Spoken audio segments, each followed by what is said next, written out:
Hello guys, and welcome once again to a new video.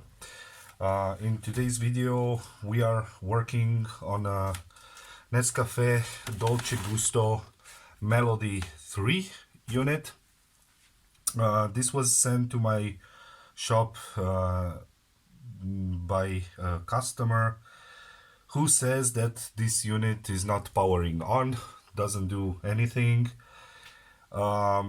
Started doing this 1 year ago, and since then it was stored somewhere. That's why you can see it's really dirty, a lot of grime, and also I saw something here in this tray. I don't know what's going on. I hope are not cockroaches or something.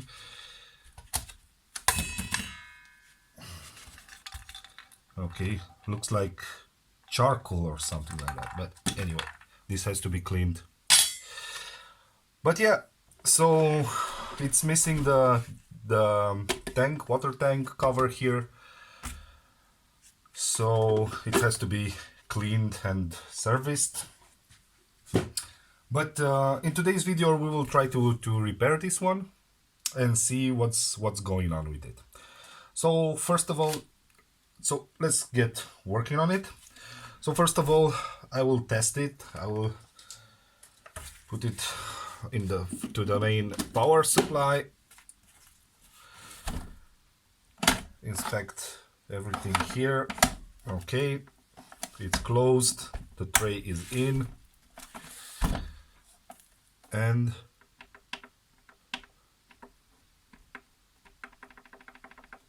the button is not doing anything. So okay, it's clear that the symptoms are there. What do we have to do? It's opening up this unit and see inside what's going on. So in order to open it up, you have to remove the water tank, and you will have 5 screws.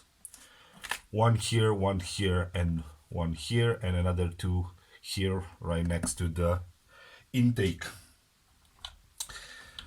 For this you need a T10 Torx with a hole in the middle. I hope you can, this will focus. So you see it's a T10 Torx with a hole in the middle. And yeah, let's open it up.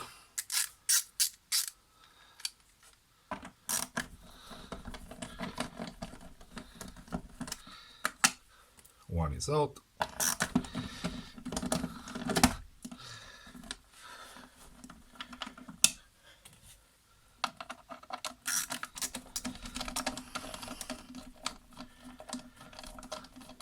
In my opinion, this type of machines are the ones which are the easiest to work with. These ones with the, I don't know, duck shape, or however you want to, swan shape you want to call them.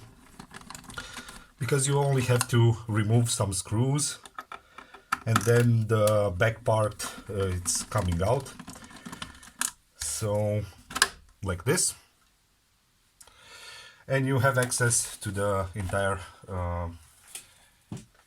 electric part here. So let's take a look at it. Also put this aside.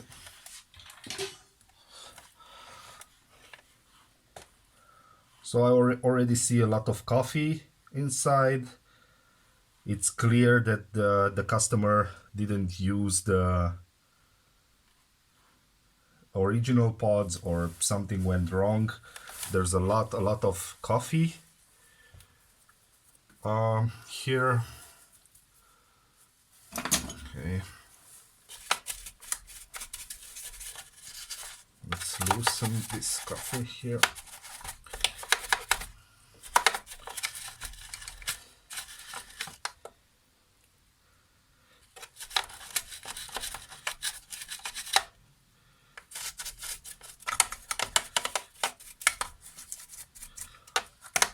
Okay, we will get to cleaning it in a bit.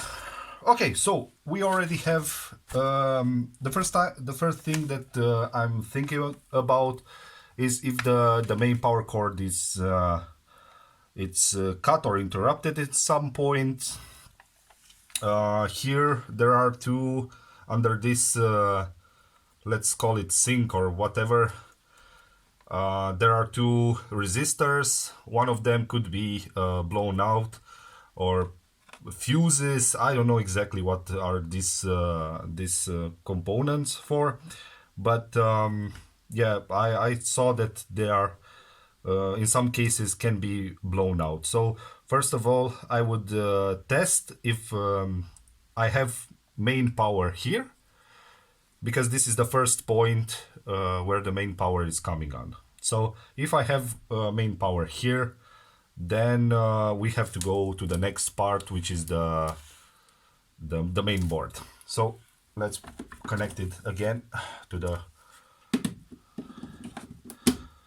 power line. Take the trusty multimeter and put it on AC. Here in Europe we have 220 volts AC, but in US you have 110, so I have to put it above 200 volts AC. And here I will punch, you see the shield here, the plastic shield thing that protects this resistors here. So I have to puncture it in like this, and here also.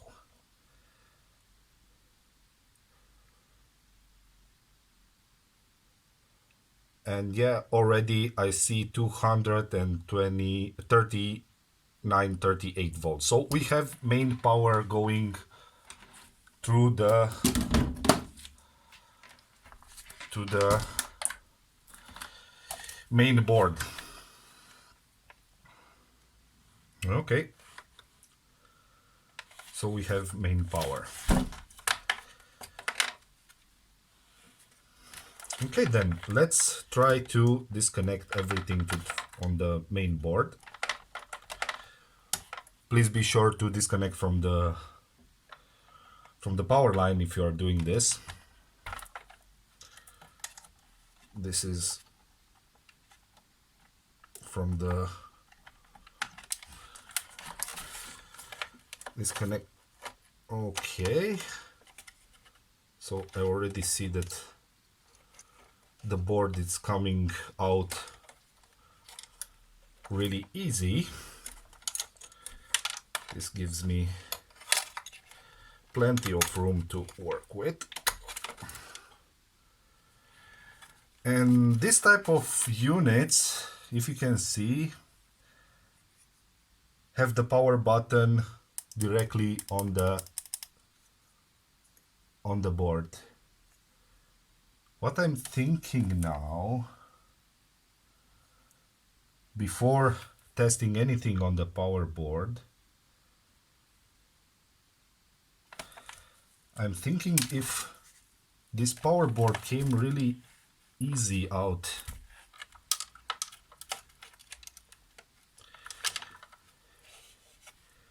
Could be that this button didn't push correctly on this button here.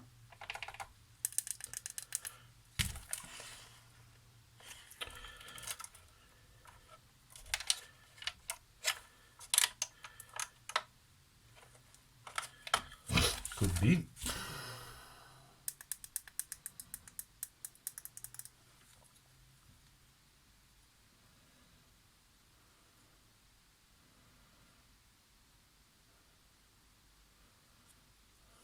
Let's try and connect everything back. So, trying to do this so you can see. Let's connect everything. So, line here, but without putting the board inside this this case.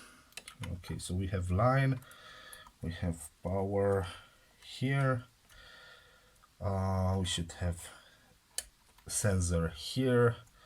The pump should be down here, and the heater element here.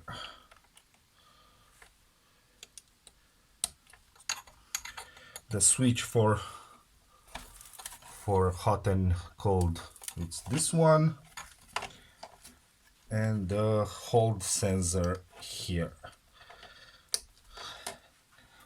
So now we have everything connected, and we have access to the power button here and to the LED, which indicates the color, if it goes red or green or whatever. So again, we have everything connected.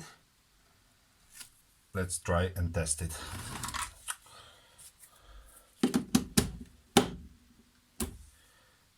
Okay, and oh, we have power, and it's heating. Let's see if it goes to red, to green.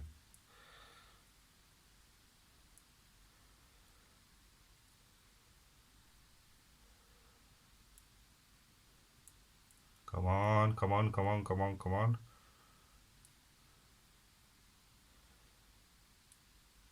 Green!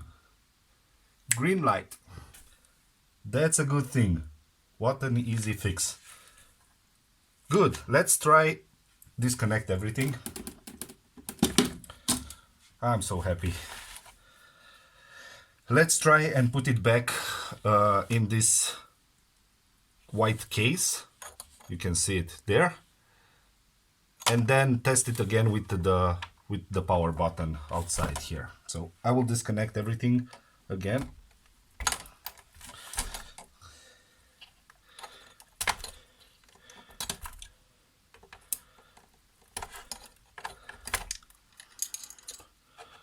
I'm so happy.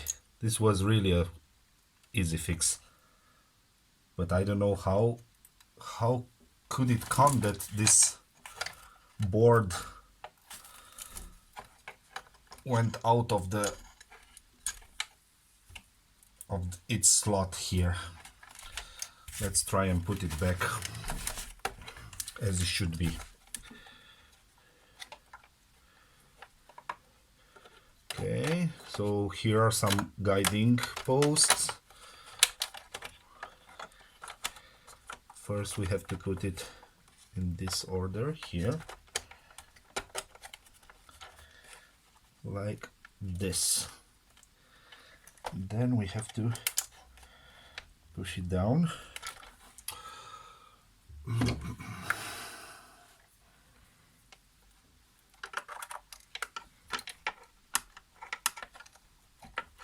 Come on, come on. This part it's in.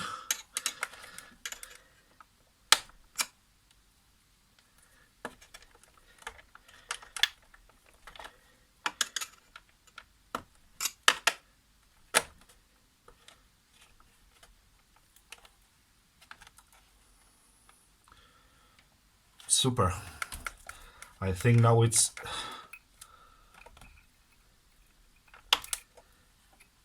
yeah. Now it's there, all right.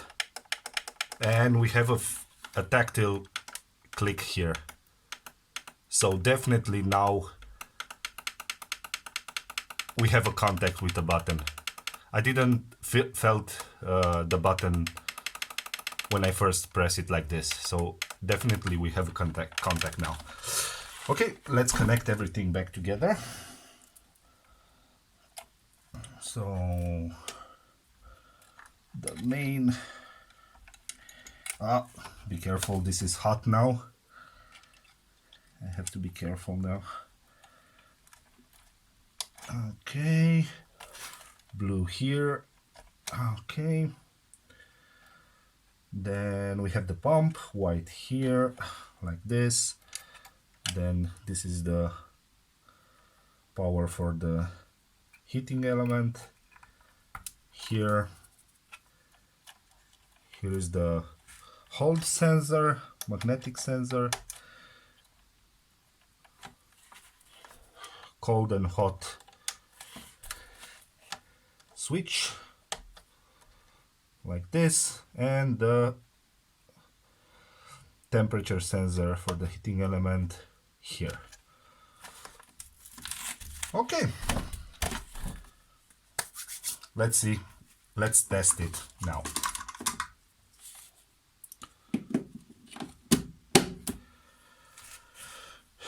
Okay, bingo, we have a green light. Good.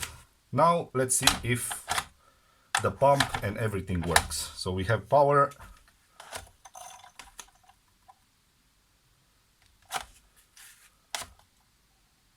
Okay.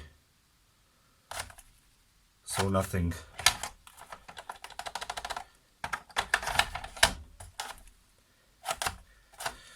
So we don't have the pump, it's not activating. This is not good, but we have to test something before. Okay, some water came out due to the boiling pressure. So when the pump is not activating but you have power and everything, first thing that you have to take a look is on the hold sensor. This is how it's called, or the magnetic sensor. Well, what does this is that here in the capsule tray, here or on the other side, or here or somewhere here, there is a small magnet inside. Well, this magnet contacts with a sensor which is located here somewhere. When the sensor, let me show you, I have a this type of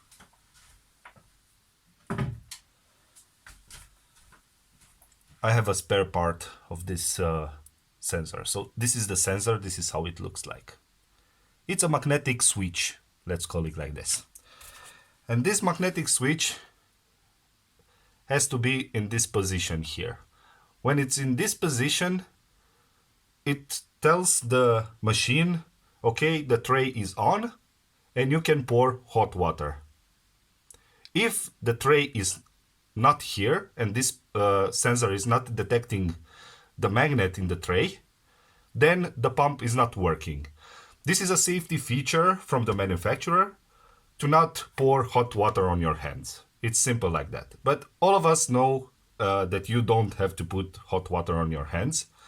And you either change this sensor, but for this you have to disassemble the whole unit, or bypass this sensor. So first of all, let's see if it's really the culprit, it's this sensor. In order to do this, you have to remove it from the main board. It's with always has two white wires like this.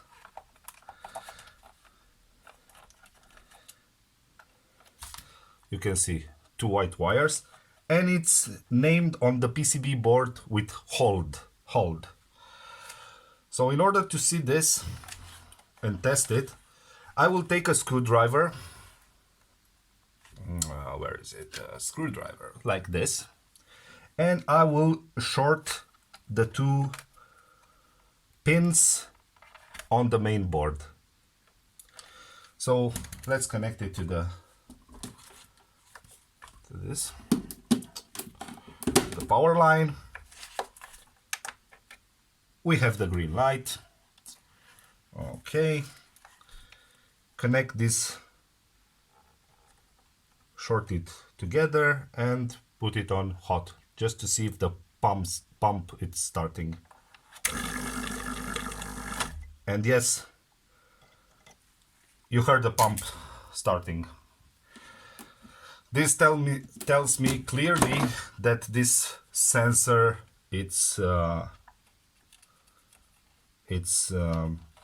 yeah, defective.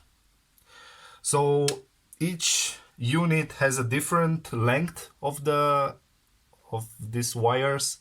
Unfortunately, this is from a different unit. It's from a Piccolo Dolce Gusto, so I cannot use it because I will need to prolong these wires.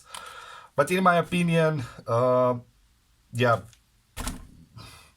the user of this unit will not use the unit without the tray anyway.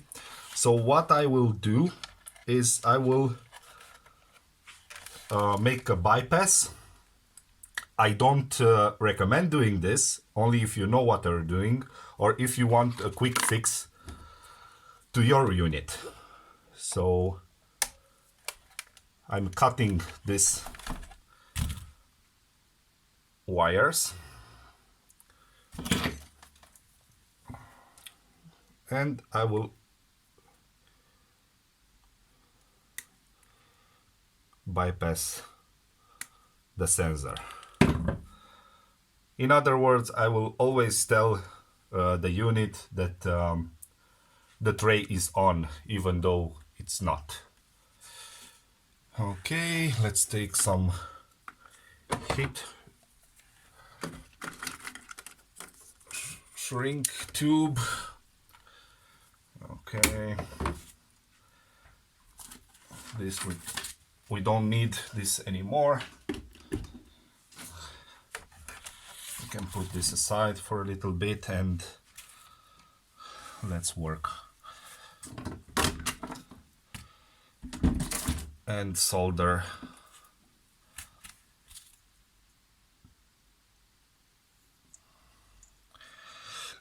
these two together. Take your trusty, you can either do it like this, or I prefer to make it as clean as possible. Again, I don't recommend doing this, but this is a way you can repair it quick and dirty like this.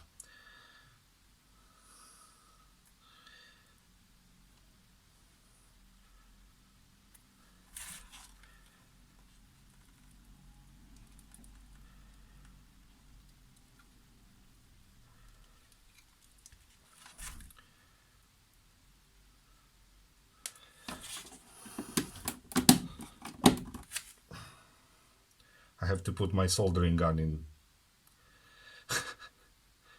to the main line in order to work. Yeah? Rookie mistake.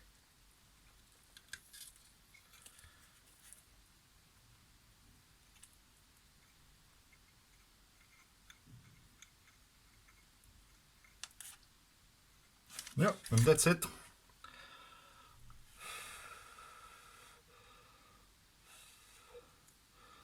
Then put the shrink tube above it. Come on. Come on. Like this. And let's shrink it. Do I have a lighter here?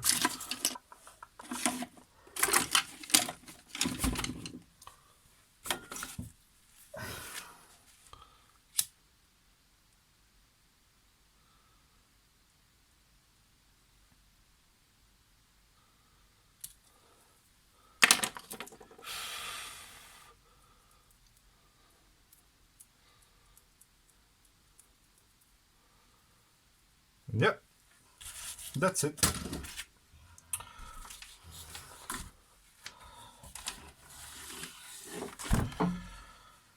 And we can put this on the main board.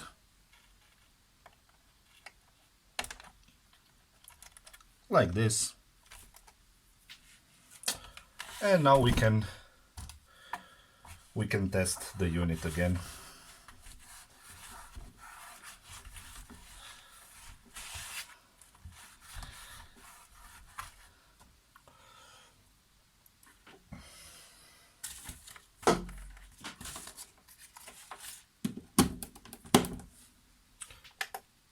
Okay, power on.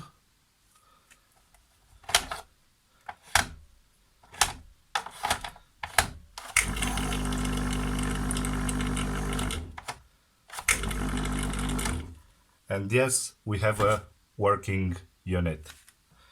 And now I can use it without the tray also, as you can see.